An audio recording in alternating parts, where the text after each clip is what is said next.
Hi there. Today I am going to share with you how during my rebranding, my logo is the main thing that held me up and held me back from implementing and getting my branding live. So having an eye for design and doing graphic design in our business, and also having 4 graphic designers on my team, when it was time to redesign my logo, I thought that it needed to be very detailed and really speak to my audience via picture instead of words. Well, from the nudge of my coach, I decided to take a different route this time and try something new. I know a lot of my clients and a lot of coaches have trouble trying to figure out what their logo should say or should look like or how it should speak to their audience. I can't tell you how many hours I spent looking through the internet and looking for logos that I liked, that I didn't like, the colors that I liked, and really trying to narrow in on how I wanted to speak to my audience via picture.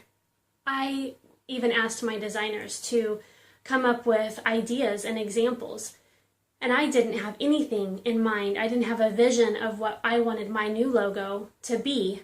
So really it was difficult for them because they had no good examples to go off of. So we were just spinning our wheels for weeks, and it really truly held back the offering and the content that I could provide to my audience. So thankfully, I had a coaching call with my coach and had told him about the struggles that I was having with my logo and that it was holding us back. My site was being held back. Everything was being held back by this logo, and we were not being able to provide great content and helpful content to our audience.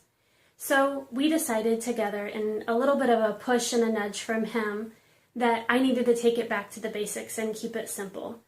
That we just needed to move and take action and get started on our site. So I decided to just keep it simple. It didn't need to be anything extravagant or detailed, that we just needed to get something out there that looked good, appropriate, and that we could still use for the new site. Because ultimately, the logo wasn't what was going to help the visitor to my site or when we were sharing content.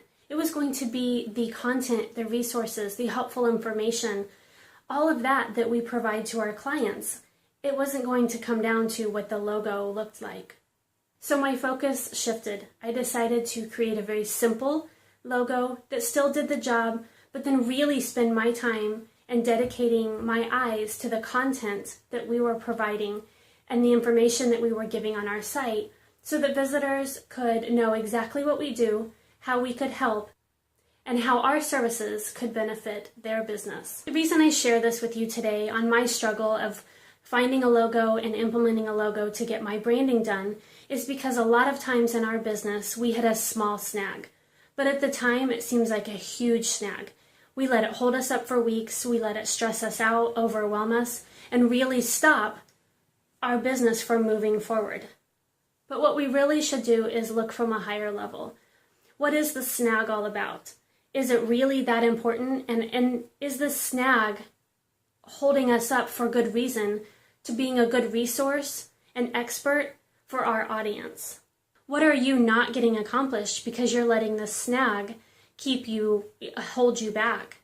And a logo isn't permanent. There are many things that are not permanent, and a logo is one of them. So just getting a logo done, getting it up on the site and moving forward helped us tremendously in our rebranding and rebranding with speed.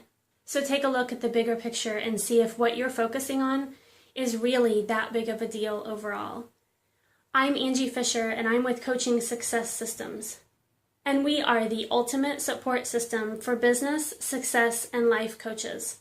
Let us help you delegate effectively so that you can save more time, have more freedom, and grow your business.